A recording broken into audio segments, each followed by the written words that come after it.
Hi everyone. I'll show you everything you need to know about Survivor Persona and understanding how it works. Persona is crucial to have and you need to know how to use it right, if not you'll be at a huge disadvantage. I'll only cover those that you need to know, as some of the persona are pretty self-explanatory. Firstly, I will teach you what the short-term name is and how to call them. Broken windows, tied tuner, borrowed time and spectator. These are too inconvenient to call out during a match lobby. Thus oftentimes, you'll hear them calling out 3, 6, 9, 12. For example, they call out 36 or 39 or 369. These are often used terms, so you need to memorize what they meant. 3 equals borrowed windows, 6 equals tied tuner, 9 equals borrowed time, 12 equals spectator. Out of 10 matches, hardly anyone uses 12. And I have never seen anyone in ranked match calling out 12. Even at Tiger rank. Now that you have understood the short-term names, let's talk about the most common and used persona build. When you reach level 120 for either Survivor or Hunter, which is also the maximum level you can achieve, you can only take 2 out of 4 of the short-term mentioned. Thus oftentimes, beginner's recommended build would be 36, intermediate expert would be 39 or 69. I will not cover 12 as seriously, no one uses it.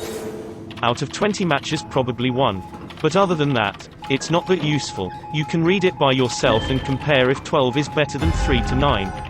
Now that you have understood which persona is commonly used, let's explain how they work. Step by step. 3, 6 and 9 is pretty straightforward, but there are still survivors I met that don't know how to use them right. 3 stands for broken windows. For now let's call it the full name. When you vault through any windows pallets, your movement speed is increased by 50% for 3 seconds and has a cooldown of 40 seconds. Broken windows are used to kite the hunter and will make your life easier, as it will buy you more time to run. Pretty straightforward and easy to understand, right? Now let's move on to 6, which is also called tied tuner. 6 has been quite a nightmare to me, as I came across quite a number of survivors not knowing what it does at low tiers. 6 is only useful for rescuing, and it provides you 20 seconds immunity immediately after you rescued one of your teammates. I would say this is the most important persona that exists, because 20 seconds really falls into the win or lose category.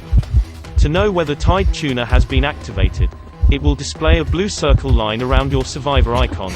During this time, if you are injured, you won't be able to self-heal or even teammates healing you. So just decode till the blue ring disappears.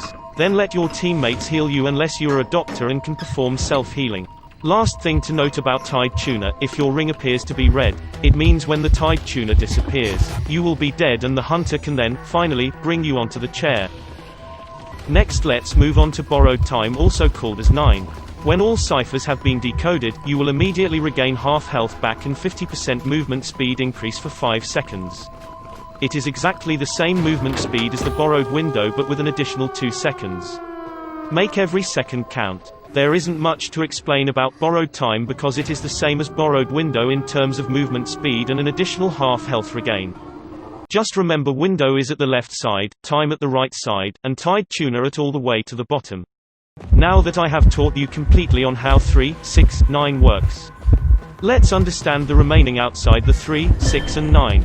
I will only go through the important ones that you need to know if you are doing a solo queue. Distress, Exit Path and Mech Elite is the most frequently used persona, as Distress can help you see who should be the one doing the rescue. Exit Path can allow you to self-heal yourself when you are incapacitated, and finally, Mech Elite allows you to decode a little faster if you hit the golden calibration. These are the most frequently used from the survivors. And that is all for today's video. But don't go yet. If you find this guide helpful and want more, please consider subscribing and sharing, as I have more upcoming guides planned, and it will really help many beginners, intermediate who just started or want to take their playstyle to the next level. Also, I would really appreciate it if you could leave a like, as these kinds of videos take days for me to make. Thank you, and I'll see you in the next one. IWG signing off.